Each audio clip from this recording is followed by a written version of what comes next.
रईसुल कलम क्या कहते? मताए अश्क नहीं है इधर उधर के लिए, इधर उधर के लिए। क्या अच्छा मिसरा है, जिंदाबाद जिंदाबाद। बचा के रख से तैबा की रह गुजर के लिए। बचा के रख से तकबीर, नारे रिसालत, शेरे कायदे अहले सुन्नत। बचा के रख से तैबा की रह गुजर के लिए। और गमे नबी में हमें तड़प तड़प के मरने दो। तवज्जो चाहो, गमे नबी में हमें तड़प तड़प के मरने दो। ये दर्द हमने खरीदा है उम्र भर के लिए। ये दर्द हमने खरीदा है। बोल दो बोल दो बोल दो, अरे जोर से बोल, जोर से जोर से। और रईसुल कलम जहां से मुतासिर हुए वो बरेली, और बरेली से मेरे रजा ने क्या इश्क का मिजाज दिया, कबाब आहू में भी न पाया। मजा जो दिल के कबाब में है, मजा जो दिल के कबाब में है, कबाब में है। आज अब बलियाबी की गुफ्तगू यहीं से शुरू। आज पूरी दुनिया क्या कहेंगे, रिसर्च कर रही है, मंथन चिंतन, कि पूरी दुनिया में सबसे ज्यादा मजलूम मुसलमान, सबसे ज्यादा गरीब मुसलमान, सबसे ज्यादा परीशा हाल मुसलमान। गरीबी इनके घर में, जेहालत इनके घर में, एजुकेशन तालीम में जीरो पर आउट। जब जब किसी शहर और सूबों में हमारी दुकानों में चमक आई, फसाद की चिंगारियों ने लूट ली, जलते रहे सामान, देखते रहे मुसलमान, फिर खड़े हो गए। टूटा था फिर उठ गया, गिरा था फिर खड़ा हो गया। इतना कुछ होने के बावजूद भी आज मुसलमान अपने नबी से अलग क्यों नहीं होता? बोलोगे तो बोलो, क्या कहने, ऐसे नहीं। बलियाबी को सुनने के लिए थोड़ा सा रंग में आना पड़ेगा, जोर से जोर से। क्या कहने, इतना होने के बावजूद भी मुसलमान अपने नबी से अलग क्यों नहीं होता? जले हुए मकानों की राख पर माओ ने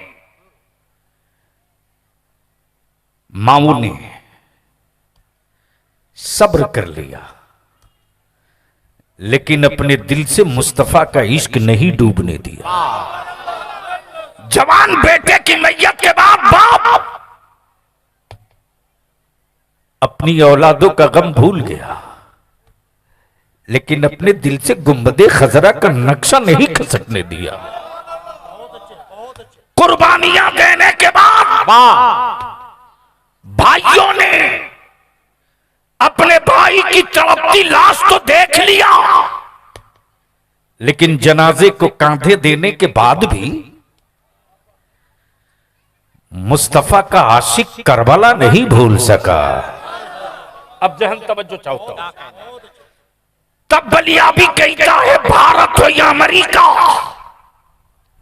रशिया हो या चाइना, फ्रांस हो या सूडान, नाटो हो या इसराइल, लीबिया हो के लीबिया हो के मॉरिशस, सबको सबसे डराना, सबको सबसे डराना, मुसलमानों को मौत से कभी मत डराना। तवज्जो चाहो, क्या कहने, बहुत अच्छे, सारा मजमा एक साथ, सारा मजमा एक साथ, तवज्जो चाहो। क्या कहने, मुसलमानों को मौत से मत डराना, और नबी के आशिकों की औलादों को देखना हो तो फलस्तीन में देख लो, बैतुल मुकद्दस की यज़मा, बैतुल मुकद्दस की रिफात के लिए माए अपने बेटों को कहती, बेटे तेरे सुकून की नींद तेरी मां के आंचलों में नहीं आने वाला, तुझे तो सुकून की नींद बैतुल मुकद्दस के साए में। इसलिए मौत से डर जाना ये कुफ्र की आदत है, और मौत को गले लगाना ये मुस्तफा की आशिकों की पहचान है। क्या कहना, बहुत अच्छे, जिंदाबाद, अब जहन को यही रोक लो। उलमा इकराम की तवज्जो चाहूं, हाइबुल्लाह बाबू, हसन भाई, तब तेरा बलिया भी भारत में ललकार के कहता मौत से उनको डराना जिन्हें दूसरे जीवन में कुत्ता बिल्ली बनने का डर हो। नहीं समझ पाए, नहीं समझ पाए। अरे समझ गए होते तो बात ही बन गई होती। कुछ लोग हैं जिनको डर लगता है कि मरेंगे तो अगले जन्म में पता नहीं कुत्ता बनेंगे, बिल्ली बनेंगे, मच्छर बनेंगे, खटमल बनेंगे। मुस्तफा वाला मस्त है मौत को गले लगाने के लिए।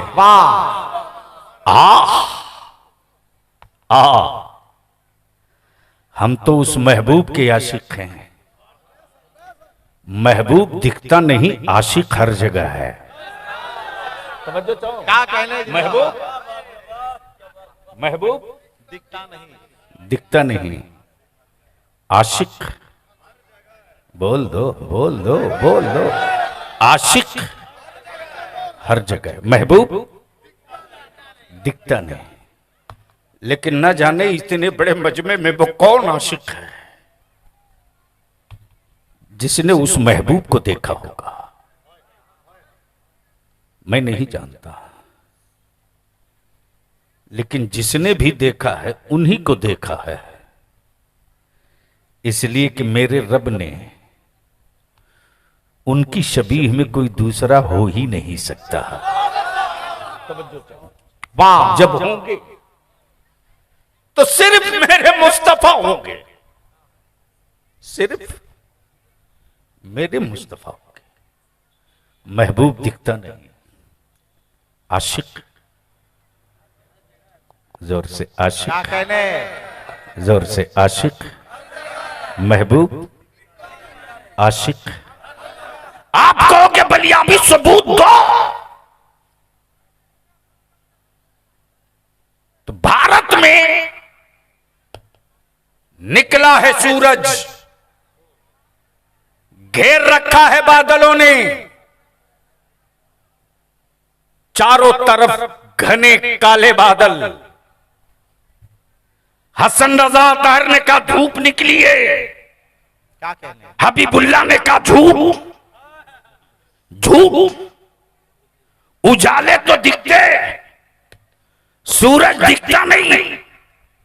अब बलियाबी को अर्ज करने दो, वो सूरज आसमान के सीने पर निकल जाए और बादल घेर ले तो उसके उजाले नहीं दिखाई देते, लेकिन ये रब के महबूब का सूरज है, ये रब के महबूब का सूरज है।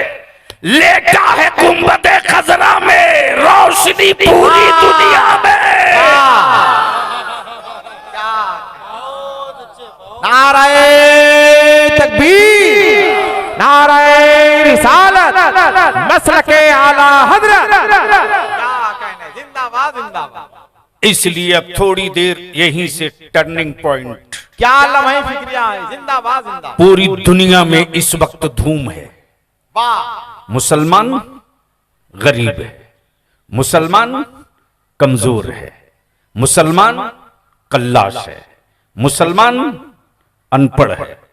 लेकिन उन अकल के टुअरों को पता नहीं कि जमीन पर सबसे पहली यूनिवर्सिटी किसी और ने नहीं दिया है, वो मुसलमान के बेटे ने दिया। क्या कहना है? सबसे पहली यूनिवर्सिटी मुसलमान ने दिया है। सबसे पहला कॉलेज मुसलमान ने दिया है। और बलियाबी तो साफ साफ कहता है कि याद रखना, मुस्तफा के आशिकों के मुठिया के चावल में बड़ी ताकत है। तवज्जो चाहो, मुठिया के चावल में बड़ी ताकत है, ज़कात के पैसे में बड़ी ताकत है, फितरे के सिक्कों में बड़ी ताकत है। अमा जब हम ज़कात और फितरे के पैसे से हिंदुस्तान में करोड़ों करोड़ बच्चों को पढ़ा सकते हैं, अगर थोड़ी सी हमने आंख खोल ली तो मेरे गांव में कोई बच्चा जाहिल नजर ही नहीं आएगा। क्या अच्छा पैगाम है, जिंदाबाद जिंदाबाद जिंदाबाद जिंदाबाद। ये कौन सा गांव हुआ? टेंटो पोशी। टेंटो पोशी में हर साल आप तारीखी इजलास करते हो। 250 घर की आबादी है। खुशी भी है, दुख भी है। खुशी इस बात की है, खुशी इस बात की है कि कम पढ़ा लिखा है जरूर, लेकिन अकीदा टना टन है। क्या अच्छा है, जिंदाबाद। है पढ़ा लिखा कम, अकीदा जोर से बोल दो। क्या सच्चाई है, जिंदाबाद जिंदाबाद। लेकिन बहुत आज हम जलसा कमेटी के नौजवानों से अपने लिए नहीं, अपने लिए नहीं, बलियाबी की जिंदगी का एक ही मिशन और मकसद है, खुद को जिंदा रहना। ये बहादुरी नहीं है। मरने के बाद तेरी नस्लें न मारी जाएं, इसके लिए जिंदा रह जाए, ये बहादुरी है। इसलिए आज हम चाहेंगे कि आज थोड़ी देर आपको कड़वा घोट पीना पड़ेगा। यकीन मानो, ये कड़वा घोट पीकर कल के बाद अगर परसों चटाई बिछाकर बैठ गए ना और सर जोड़कर तय कर लिए कि हमको 1 साल में ये काम कर लेना है, इसको कर लेने के बाद ही हम अपने गांव में जलसा करेंगे। याद रखना, इलाके के लोग नहीं बल्कि सूबे उड़ीसा के लोग, अहले सुन्नत के लोग आप पर फख्र करेंगे। तो अब जहन को करीब कीजिए और आइए मुलाहिजा कीजिए। दुनिया परेशान, सब होने के बावजूद भी मुसलमान नबी से अलग क्यों नहीं, रसूल से अलग क्यों नहीं, नबी से अलग क्यों नहीं? अब आंखें खोल और बलियाबी की गुफ्तगू का ये हिस्सा देख ले।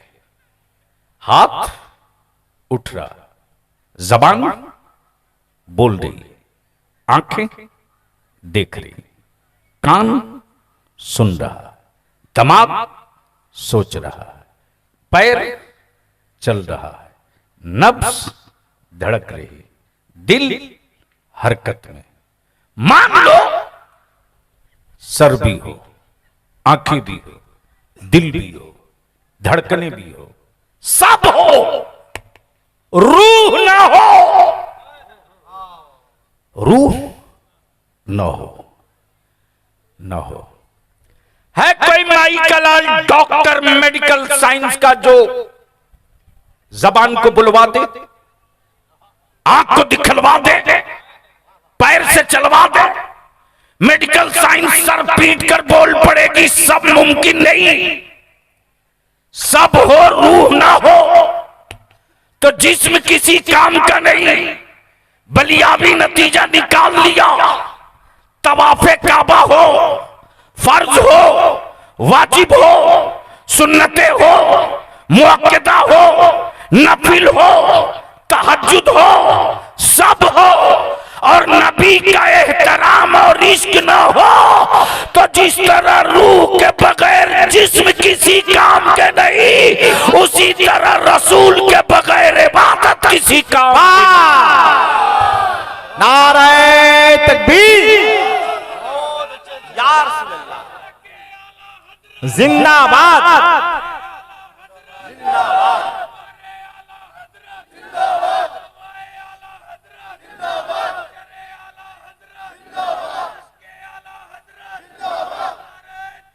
अल्लाह अकबर, या रसूल अल्लाह, क्या कहने। लेकिन बलियाबी कहता मेरे पास सब है, मेरे छप्परों में दौलत रहे न रहे, मुस्तफा की मिलाद अभी बाकी है, मेरे घरों में गरीबी चाहे लाख खूंटा गाड़ के हो, लेकिन हुसैन की सबील की सखावत अभी जिंदा है, मेरे घरों में फाका रहे तो रहा करे, लेकिन गौसे आजम की 11वीं अभी छूटी नहीं है।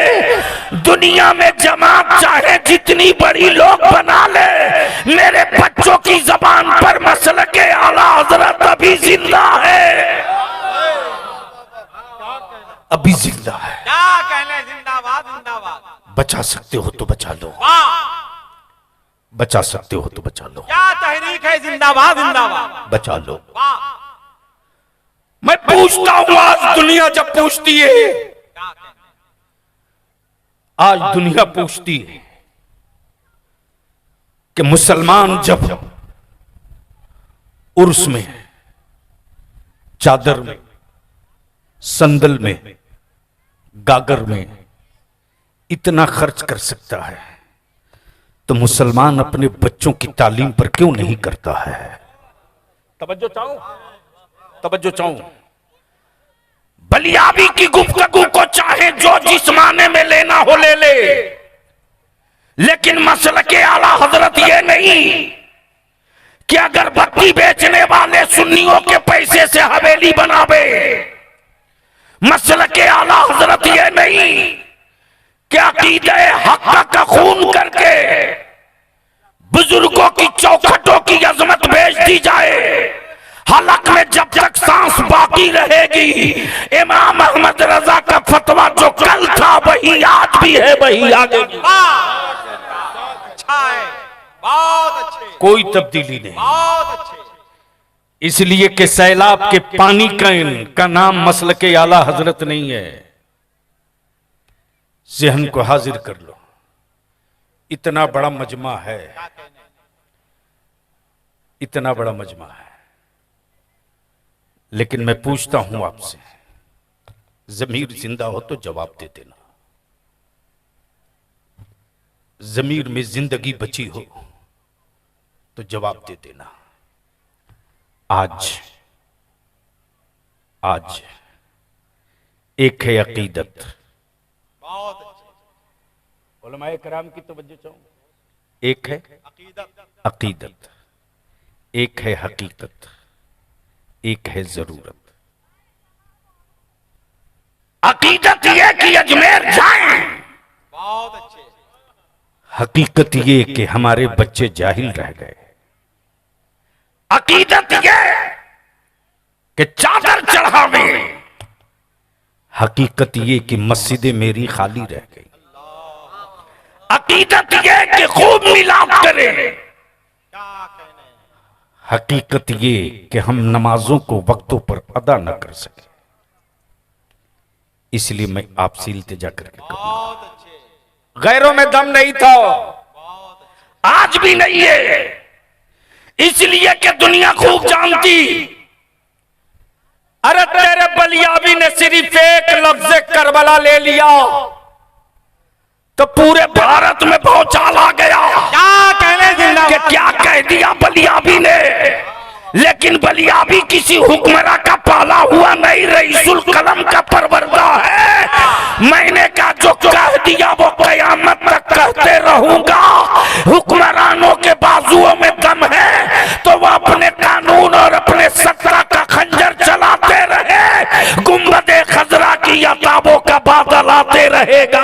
जमाने से निपट लिया जाएगा। गैरों में कहां दम था, मजबूर कहने जिंदाबाद जिंदाबाद। तुमने किया। मालूम है इस वक्त मेरी कौम की बेटियां गैरों के साथ जा रही। बोलो सही है कि गलत? अरे जोर से बोलो। क्यों? हबीबुल्लाह बाबू, इस्लाम बचाने वाली कौम इतनी नीचे गिर गई कि अब बेटी बचाने की बात हो रही। अल्लाह अकबर। हम इतना नीचे आ गए कि अब मुझको अपनी बेटी बचानी पड़ रही है। और कुछ लोग संगठन के जरिए इनाम रखे हैं मेरी बेटियों के लिए।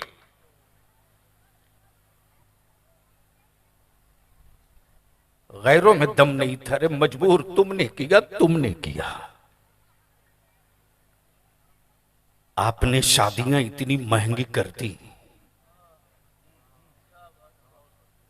इतनी महंगी कर दी शादी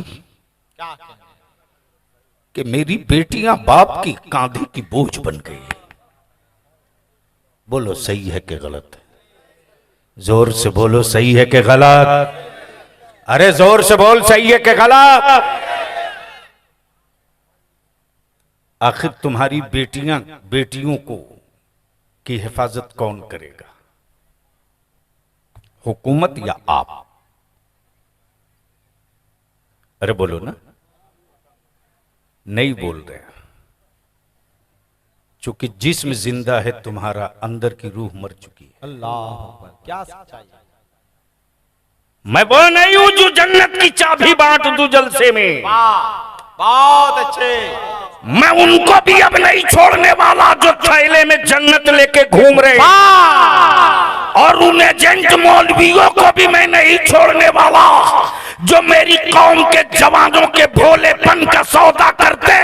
अरे मैं भी तो चाहता था एक जन्नत खरीद लूं, लेकिन शहरों में बहलोल दाना मिले तब ना खरीदो। क्या कहने जिंदाबाद जिंदाबाद। नाराए तकबीर, नाराए रिसालत, इश्क मोहब्बत, इश्क मोहब्बत। गाज़िए मिल्लत, लब्बैक लब्बैक लब्बैक या रसूल अल्लाह, लब्बैक लब्बैक लब्बैक या रसूल अल्लाह। चारों तरफ से मुट्ठी बांध के इस नारे की तकरार कर लो। उठा दोनों हाथ मुट्ठी बांध के, लब्बैक या रसूल अल्लाह, लब्बैक। आवाज बुलंद कर, आवाज बुलंद कर। लब्बैक या रसूल अल्लाह, लब्बैक लब्बैक या रसूल अल्लाह, लब्बैक या रसूल अल्लाह, लब्बैक या। अब बलिया भी यही रुक के अर्ज करे। क्या कहेंगे हसन भाई? जिंदाबाद जिंदाबाद। जिस किसी के पास अगर 2, 4, 5 लाख रुपया हो, ये तकरीर नहीं, दिल की ईमान बात से है। बोल, क्या बोल? क्या कहने जिंदाबाद। पॉलीथीन में लेके जाता या छुपा के लेके जाता। अगर किसी के पास हीरे का टुकड़ा हो तो वो दिखाते चलता या छुपा के चलता? तो आप जवाब दोगे कह रहे वो तो लाख की बात है, 2-4 हजार भी हो तो उसको अंदर की जेब में रखता है, उचक्के की नजर न पड़ जाए, चोरों की नजर न लग जाए, कहीं लुटेरे देख न ले, ये मेरी पूरी जिंदगी की कमाई कहीं कोई लूट न ले। अम्मा यार बलिया भी को कहने दे, जिनके पास 1 लाख हो या 1000 हो उसे बचाने के लिए इतनी जतन करता है, जिसके पास जन्नत हो वो कितनी बचाने की जतन करेगा? वो कितनी बचाने की जतन करेगा? मेरे अजीज, बात आ गई है तो अर्ज किए देता हूं। महबूब दिखता नहीं, आशिक हर जगह है। बोल दो, ऐसे नहीं धक्का ना देना पड़े, रंग में आके बोल दो, बोल दो। महबूब दिखता नहीं, आशिक हर जगह है। ये जितने गांव के जिम्मेदार हैं, जलसा कमेटी वाले या गांव की कमेटी वाले, मैं तो नहीं पहचानता, किसी को नाम भी नहीं मैं जानता। बस आया, तकरीर किया, चला गया। लेकिन आज मुझे एहसास हुआ है कि सिर्फ जलसे और नारों से हम अपनी नस्लों को नहीं बचा सकते। जब तक मेरे बच्चों के हाथ में कलम नहीं आएगा तब तक मेरे बच्चे रस्सी पकड़े रहेंगे, और जिस दिन कलम आ जाएगा उसी रस्सी से हमारे बच्चे कुफ्र का गला बांध देंगे। क्या इशारे की जबान में गुफ्तगू है? जिंदाबाद जिंदाबाद। अगर समझ सकते हो तो बोल दो जोर से, जोर से, जोर से। क्या कहने, जिंदाबाद जिंदाबाद। तो इस गांव के इस जलसे कमेटी के इसमें कौन कौन लोग हैं, जरा हाथ उठा दे तो। उठाए रखो। हाँ हाँ भैया, जरा घूम के देख लो एक मरतबा उधर भी। माशाल्लाह, जलसा कमेटी वाले उठाए रखो, इतनी जल्दी मत गिराओ। अरे ये तेरा बलियावी है, बड़े बड़े रुस्तम को रण में पकड़ कर जब तक सिलेंडर न करा ले तब तक दम नहीं लेता। बोल दो, बोल दो, बोल दो। ये जितने जलसा कमेटी वाले हो, तुमसे तुम्हारी औलादों के लिए बलियावी एक छोटी सी भीख मांगे, क्या दे दोगे? अरे बोलो ना, पैसा नहीं मांगूंगा, डरो मत। तुमसे तेरे बेटों के लिए, तुमसे तेरी औलादों के लिए, तुमसे तेरे बच्चों के लिए। जब हमारे नस्लें न महफूज होंगी तो बता कल मेरी मस्जिदों का मीनारा कौन बचाएगा? जब हमारी औलादें मोमिन और मुसलमान न रह पाएंगी तो मेरे मरने के बाद कब्र पे फातिहा कौन पढ़ेगा? मेरे अजीज, हर साल उमरा पे मत जाओ, मत जाओ हर साल उमरा पर। हर 5 साल के बाद हज करने भी मत जाओ। जिंदगी में एक मर्तबा हज फर्ज है, एक बार चले जाओ। लेकिन जाने से पहले अपने आप से एक बार पूछ तो ले कि क्या तू शहरे मुस्तफा के में जाने के लायक बन गया है? हसन साहब, सैयदना इमाम मोहम्मद के एक शागिर्द आए। ये वो सैयदना इमाम मोहम्मद हैं जिनके इल्म का आलम ये कि 70 ऊंटों पर किताबें लद के पीछे पीछे चलती थी। उनके शागिर्द ने आकर अर्ज की, हुजूर मैं हज को जाना चाहता हूं। सैयदना इमाम मोहम्मद फरमाते, क्या तुमने मेरे रसूल के शहर पाक की अजमत को समझ लिया है? क्या मेरे आका के शहर पाक के कूचे और गली का एहतराम जान लिया है? समझ गए हो मेरे महबूब का वो शहर जिस शहर की कसम फरमावे मेरा रब, उस शहर की रिफात को जान गए। लेकिन शागिर्द बजिद है, नहीं मैं हज को जाऊंगा। सैयदना इमाम मोहम्मद ने कुछ वसीयत और कुछ नसीहत के साथ फरमाया, जा, लेकिन मेरे सरकार की गलियों में किसी की तौहीन मत करना, जा। खाने काबा का तवाफ कर लिया, सफा मरवा का सही कर लिया, हजरे अस्वद को बोसा दे लिया, अरफात के मैदान में दुआएं और नमाजें पढ़ ली, शहरे रसूल में दाखिल हुआ शागिर्द। जैसे ही शहरे मुस्तफा में दाखिल हुआ, अल्लाहु अकबर, इमाम मोहम्मद के शागिर्द के सामने एक बड़ा सेहतमंद कुत्ता दौड़े दौड़े आ रहा। जाने वाले को लगा कि ये कुत्ता हमें कहीं काट न ले या मेरे कपड़ों को छू न दे। जाने वाला कभी दाएं कभी बाएं, कभी आगे कभी पीछे आ रहा जा रहा। इस बीच में अचानक अचानक सैयदना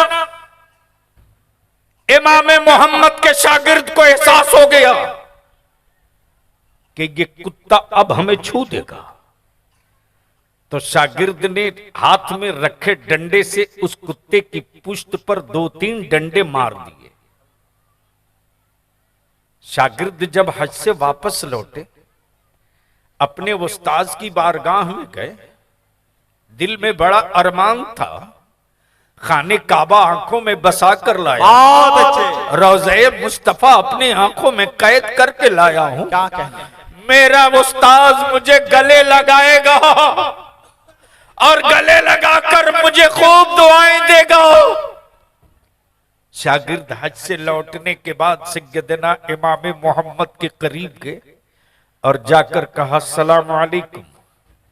सैयदना इमाम मोहम्मद ने देखकर चेहरा फेर लिया। शागिर्द फिर बाएं से दाएं आ गया। फिर दाएं की तरफ शागिर्द ने आकर कहा अस्सलाम वालेकुम। उस्ताद ने फिर चेहरा बाएं कर लिया। तीसरी मर्तबा जब शागिर्द बाएं आकर बोला मैं आपका शागिर्द हूं, मैं हज से लौट कर आया हूं, सैयदना इमाम मोहम्मद की आंखें बरस रही। फरमाते हाँ मुझे मालूम है तुम उसी शहर पाक से आए हो ना। मैंने पहले ही कहा था कि जाना बहुत आसान है, मेरे सरकार की गलियों का एहतराम करना आसान नहीं। क्या कहने, बोल तुझको मेरे आका के शहर में कोई कुत्ता मिला था? हाँ मिला था। क्या किया? डंडे मारा, वो भी कई डंडे।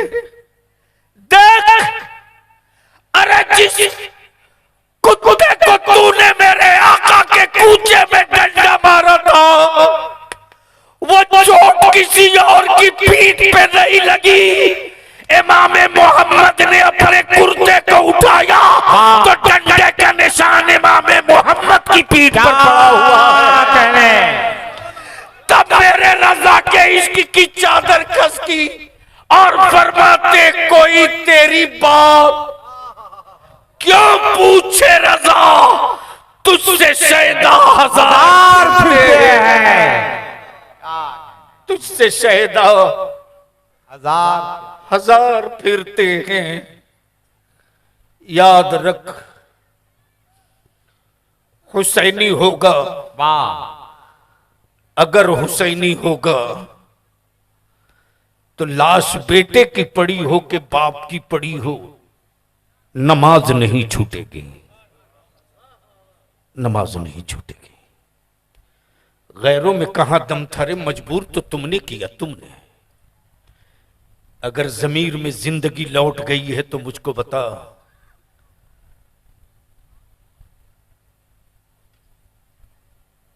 जहेज की लानत से हमारे समाज और हमारी बिरादरी को बचाना चाहिए कि नहीं बचाना चाहिए? अरे बोलो ना, नहीं बोल रहे हो, नहीं बोल रहे हो। अरे मैं समझ गया कि गूंगा क्यों भारत में बोल रहा है। जिस दिन ईमान वाला सही ईमान पर खड़ा हो जाए ना, आज भी वो तासीर बाकी है। हमारे वजूद में हो ना हो, मुस्तफा के वसूल में तासीर आज भी रही है। अल्लाहु अकबर। मेरी मां बहने आइयो जलसे में, शौहर का एहतराम करना करो, लेकिन आज के इस तारीख साज इजलास से बलियाबी के इस पैगाम को अपने आंचल में समेट कर ले जा। कल से शुरू कर, शौहर का एहतराम जरूरी है, करो, लेकिन अपने शौहर से दो टुक्कल बात भी कर लेना और दो टुक क्लियर कर लेना। अगर चाहता है तू कि मैं तेरे और तेरी औलादों के लिए रोटी और खाना बनाऊं तो नमाज तुझको पढ़ना पड़ेगा। डरो मत शौहरों से, एहतराम करो, डरो मत। अगर शौहर के मुंह से शराब की बदबू आवे तो अपने घर का दरवाजा मत खोलना और ऐलान करके कह देना कि मेरी मां ने नमाजी शौहर का खाना बनाने के लिए भेजा है, शराबी शौहर का खाना बनाने के लिए नहीं भेजा। नारे तकबीर, नारे रिसालत। अल्हम्दुलिल्लाह। हसन साहब अभी जो संथाल परगना में हबीबुल्लाह फैजी, मौलाना सद्दाम, मौलाना शहादत, मौलाना असगर और पूरी जमात के मेरे उलमा शोरा की कोशिशों ने जो इदारे शरिया तहरीक बेदारी में रंग लाया है। हबीबुल्लाह बाबू आपके यहाँ के मिनिस्टर ने 4 दिन पहले फोन करके कहा, हजरत तहरीक ने क्या गुल खिलाया है। जिस गांव में 3-3 लाख रुपए का डीजे बज का सट्टा होता था, अदारे शरिया की तहरीक ने वहां लाकर खड़ा कर दिया है कि डीजे तो दूर की बात रही, अब गांव में कोई कैसेट भी नहीं बजा पा रहा। रख दो। इतने बड़े मजमे से मैं पूछ लूं तेरे जमीर की आवाज, ईमान से बोलो, जहेज खत्म होना चाहिए कि नहीं होना चाहिए? नहीं नहीं, कितने लोग चाहते हो खत्म हो जाए? उठा के रखो। कितने लोग चाहते हो? उठा के रखो। मैं भी चारों तरफ देख रहा हूं। अब मैं पूछूं तो जोर से मुंह से बोल कर बताना, जहेज खत्म होना चाहिए कि नहीं होना चाहिए?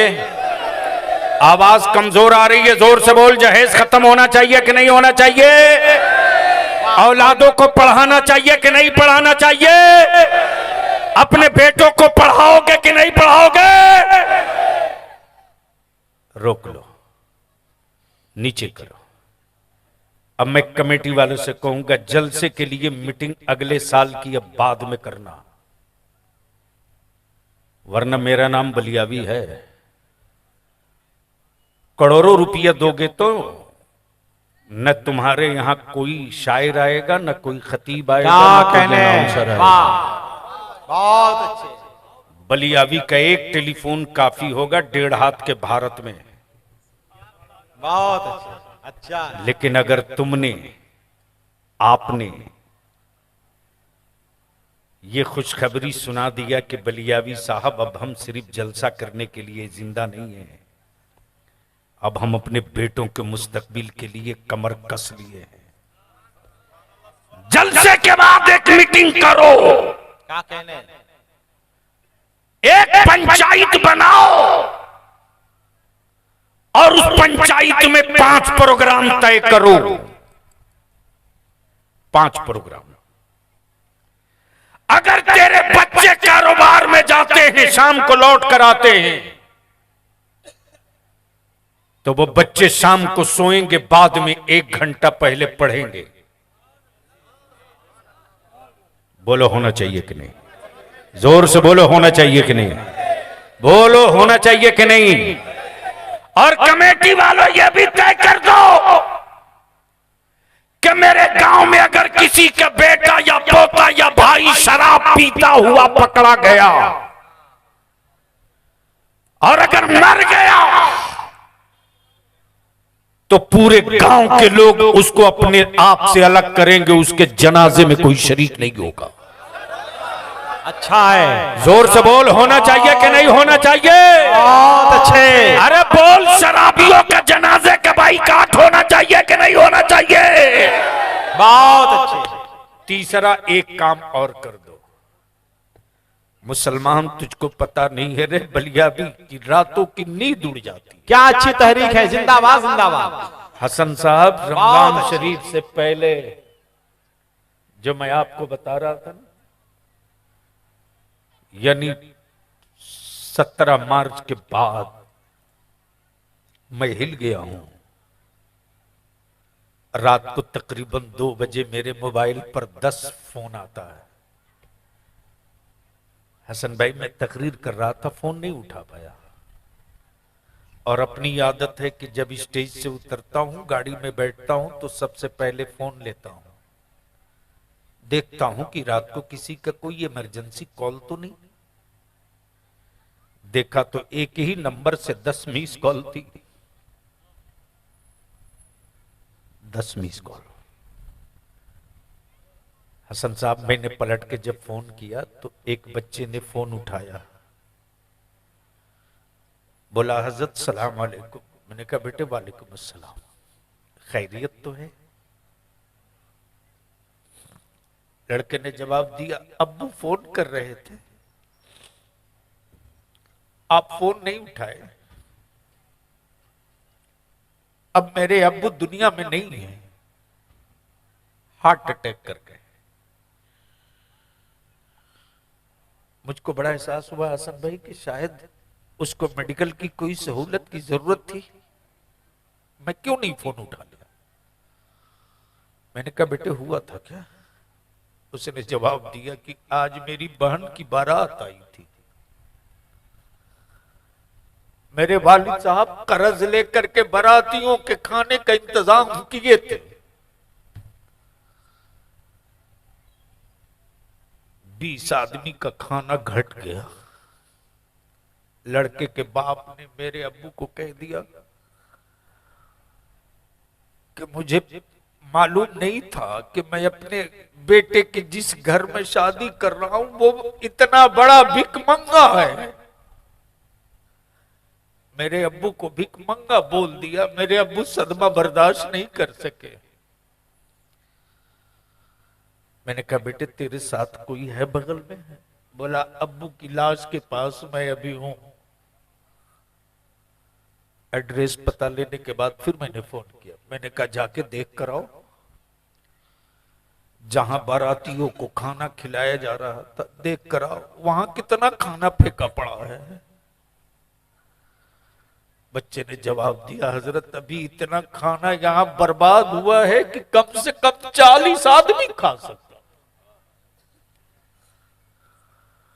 मैं पूछता हूं बारात ले जाने वालों, ये रिस्क मेरे रब की अता है। बंद करो बारात ले जाना, 100-200 बंद कर दो, बंद करो। बहुत मेरी बेटियां बोझ बन रही है, बंद करो। निकाह को इतना सस्ता और आसान कर दो कि हर पैदा होने वाली बेटी अपने माँ की गुर्बत के आंचल में मुस्कुरा कर कहे कि मैं सैयदा फातिमा की कनीज की कोख से पैदा ली हूँ। मेरा मैं अपने बाप के कांधे का बोझ नहीं बनूंगी, बल्कि अपने बाप के लिए निजात और बख्शिश का रास्ता बनूंगी। क्या निकाह को सस्ता कर दो, क्या निकाह को सस्ता कर दो।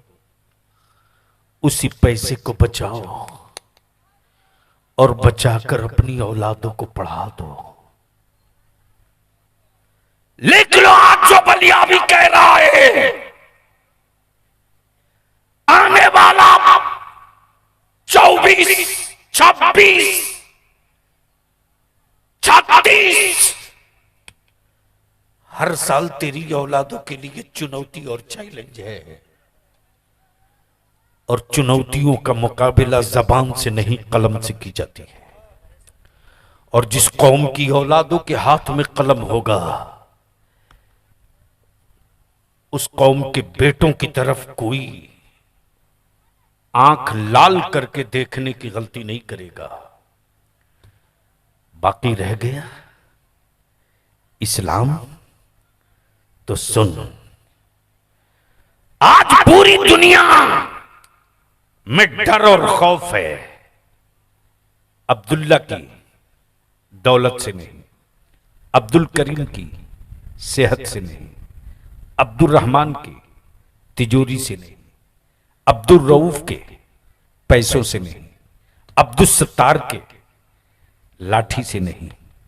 आज पूरी दुनिया के कुफ्र को डर है तो सिर्फ नबी के इस्लाम से। जोर से बोल दो, जोर से। आप कहोगे सबूत दो, तो माफ करना, जिसके खिलाफ लिखना हो उसको पढ़ना भी पड़ता है। अमेरिका में एक पैसा था जिसने 160 किताबें नबी के, इस्लाम के, मुस्तफा के दीन के खिलाफ लिखा। कितनी?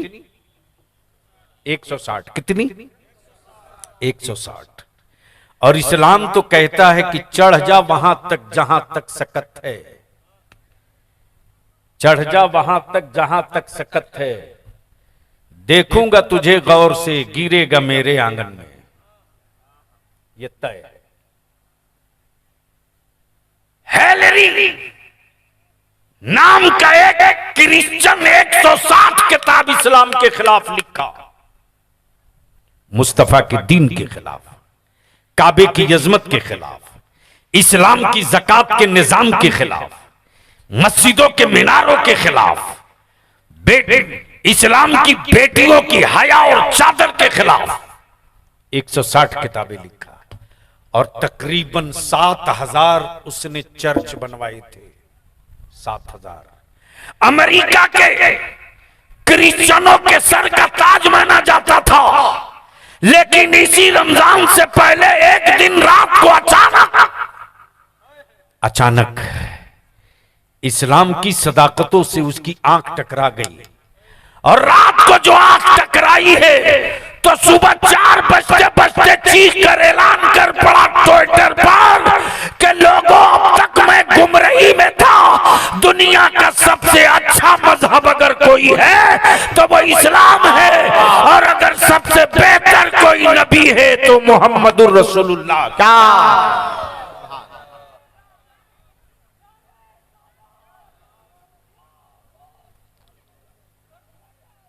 जिंदाबाद। एक दुबले पतले ने नारा लगाया तो लोगों ने समझा पता नहीं कहां से आ गया है। बीच से कोई खड़ा होकर एक नारा ठोक दे कायदे से, अल्लाहु अकबर, या रसूल अल्लाह, जिंदाबाद जिंदाबाद।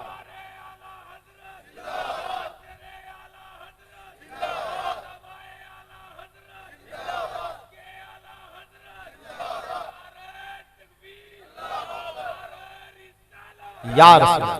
अब आखिरी जुमला यहां कोट करके अपनी गुफ्तगू समेट दूं तो क्या कमेटी वाले तैयार हो कि जलसे के 2-3 दिन के बाद एक बैठक करोगे?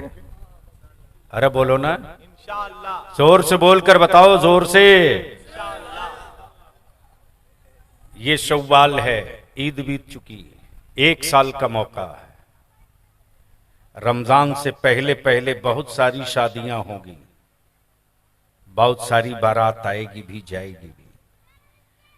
अगर आपने इस काम को कर लिया तो तुम्हें बुलाना नहीं पड़ेगा, खबर हो जाएगी, बलिया भी तेरे जलसे में आ जाएगा। शुक्रिया अदा कर। बहुत बस 3 काम कर दो। ऐलान कर दो कि मेरे गांव में कोई भी बारात डीजे बाजा पटाखे वाली नहीं आएगी। ये कादरी गुलामों का गांव है, ये हुजूर मुजाहिदे मिल्लत के गदागरों का गांव है, ये इमाम अहमद रजा के मसलक वालों का गांव है। मेरे गांव में आना है तो डीजे बजाते मत आ, मुस्तफा की नात पढ़ते आ। दूसरा काम, अपनी बेटियों के हाथ से ये स्मार्ट मोबाइल ले लो, ले लो, ले लो।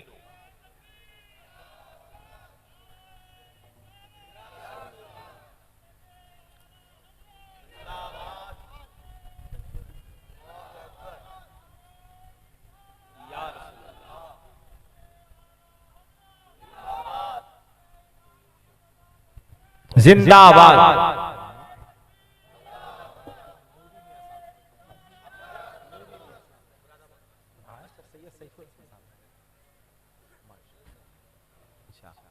नारे तकबीर, नारे रिसालत, मसलके आला हजरत हुजूर पीरे तरीकत औलादे रसूल हजरत अल्लामा सैयद सैफुल हसन साहब किबला। चल बढ़िया, बढ़िया आइए।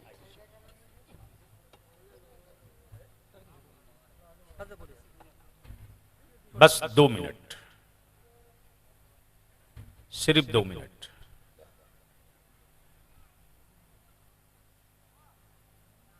सैयद साहब की जियारत करें, सिर्फ 2 मिनट। मैं क्या कह रहा था, किसी को याद है?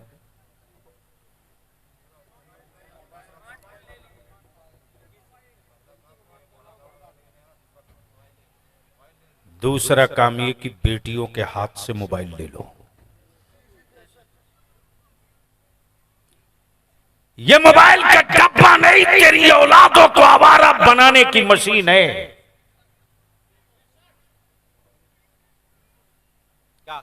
मत रोवो कि भारत का मुसलमान गरीब है। अरे मुसलमान, जिस दिन तेरा जमीर जाग जाएगा ना,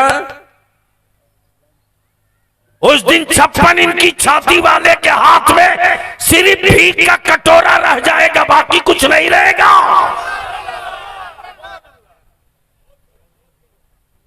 एक बाप के अगर 5 बेटे तो 5 मोबाइल है कि नहीं? बोल, अरे बोल ना, शर्म क्यों आ रही है? कान की मैल छुड़ा दे रहा हूं आजकल, मैं तकरीर नहीं कर रहा हूं। दस्तार बंदी के बाद बाबू पगड़ी तो बन लेना।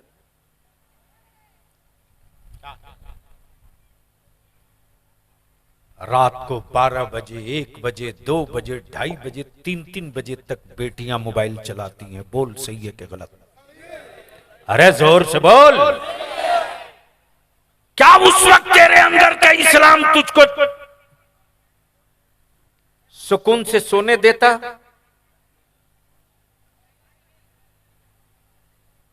अगर तेरे अंदर जिंदगी होती ना, तो तुझे सोने नहीं देता। तू मरी हुई लाश है, तू चला फिरा लाश है। तेरा जिस्म जिंदा है, तेरी रूह मर चुकी। अगर रूह में जिंदगी होती तो बाप अपनी बेटी के हाथ से मोबाइल छीन लेती, मां अपनी बेटी के हाथ से मोबाइल छीन लेती, और मां बेटी के हाथ से मोबाइल छीन कर कहती, बेटा इस डब्बा के जरिए बजाय आदमी से बातें करने के, काश तेरा सर सजदे में होता, तू मौला से बातें। तीसरा काम, ये 3 बच्चे हाफिज हुए हैं। मौलाना कहां कहां के बच्चे हैं? 2 देवघर के हैं, 1 उड़ीसा के हैं। इस गांव का कोई है कि नहीं? क्यों नहीं है? क्यों बाहर का है? बहुत अच्छे।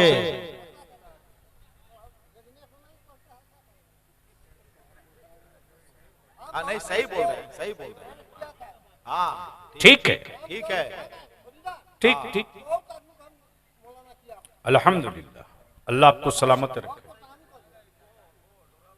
कमेटी वालों, मैं तुझसे पूछता हूं कि भाड़े की फौज से कब तक जंग लड़ोगे?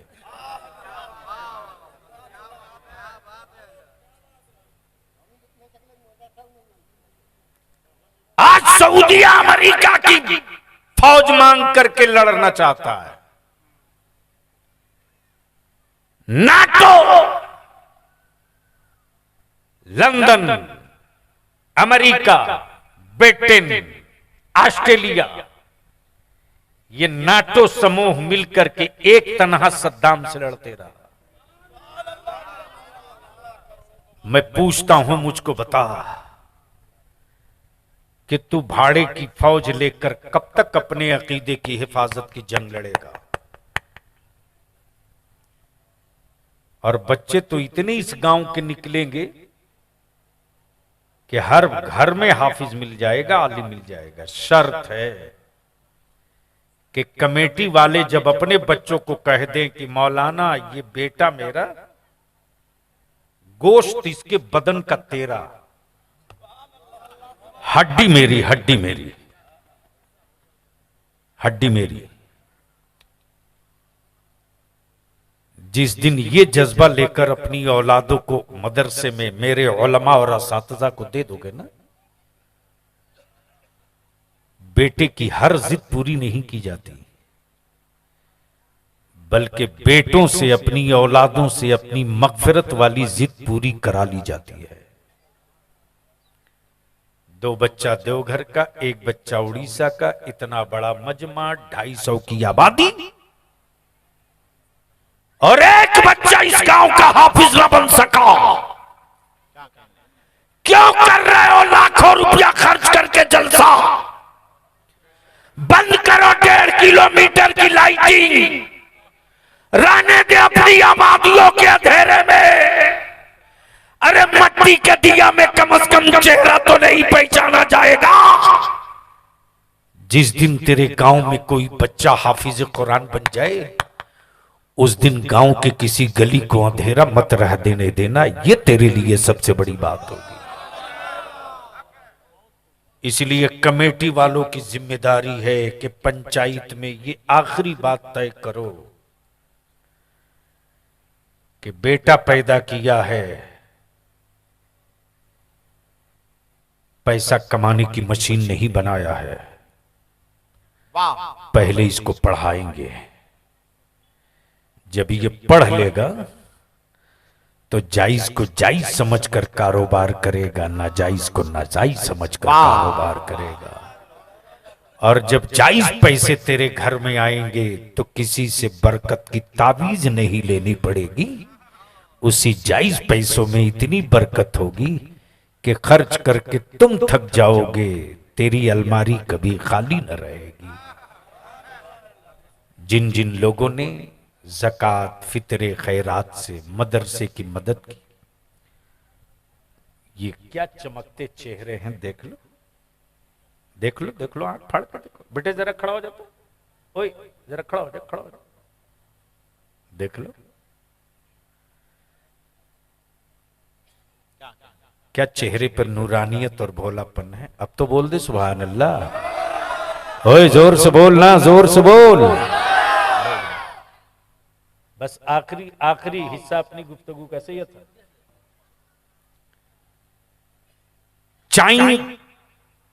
चाइना में हसन भाई, स्पेन टूट जाने के बाद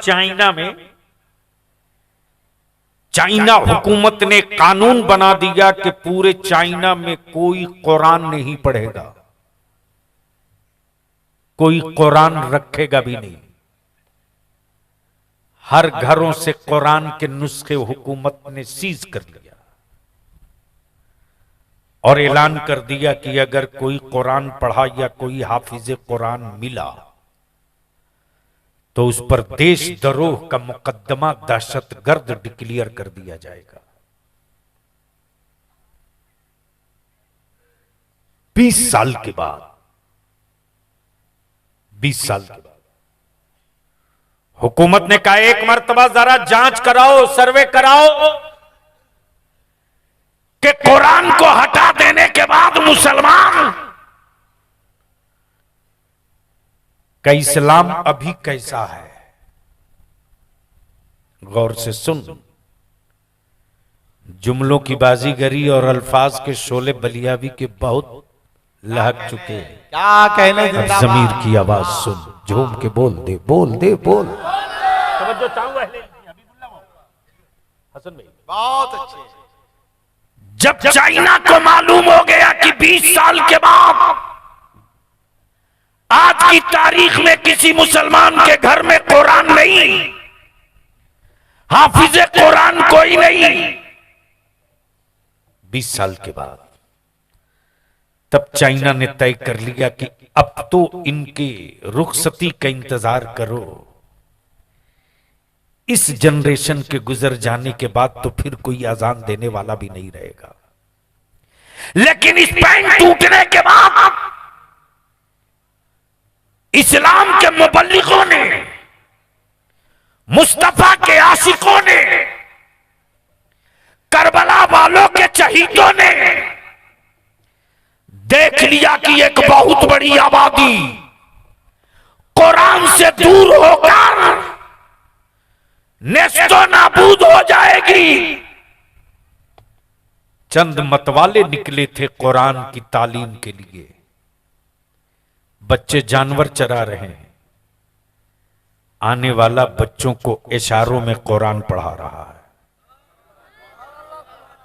बोलते चलो, बोलते चलो, बोलते चलो, अरे जोर से, जोर से। बच्चे खेल रहे हैं, पढ़ाने वाला जमीन पर लिख लिख कर कुरान पढ़ा रहा। पेशी नहीं, सिर्फ 5 साल लगा, सिर्फ 5 साल। 20 साल इधर कुरान मिटाने के लिए और 5 साल लगा कुरान बचाने के लिए। नतीजा यह हुआ कि 5 साल के अंदर कुरान की तालीम देने वालों ने वो मेहनत की, पत्तों पर लिखकर, कपड़े पर लिखकर, इशारों से बताकर, खला में बताकर, इशारे इशारों में उन लोगों ने कुरान पढ़ा दिया। और सिर्फ पढ़ाया ही नहीं, बल्कि 7 साल के बाद जब हुकूमत ने फिर सर्वे कराया, यानी 27 साल में, तो पता चला कि हुकूमत ने तो घरों से सिर्फ कुरान निकाला था। 27 साल के बाद मुसलमान के घर का हर बच्चा हाफिज कुरान होकर मुकम्मल हो गया। अब कोई कहेगा बलियाबी, जब अरबी किताब थी नहीं, जब कुरान का नुस्खा था नहीं, जब अम्मा पारा था नहीं, या सन्नल कुरान था नहीं, तो बच्चे हाफिज कुरान कैसे हो गए? तब बलियाबी का जवाब यह कि जब नाबीना बच्चा सुनकर कुरान याद कर सकता है तो आंख वाला कुरान समझ करके भी याद कर सकता है। इसलिए तेरे गांव का जलसा उस दिन कामयाब मानूंगा जिस दिन तेरे गांव का बच्चा हाफिज कुरान हो और हर घर से माला और फूल उसके गले पर लाद दिया जाए। अल्लाह तबारक व तआला अमल खैर की तौफीक रफीक अता फरमाए। यार जिंदा सोहबत बाकी, जो जहां है वहीं बैठे रहे। अस्सलाम वालेकुम।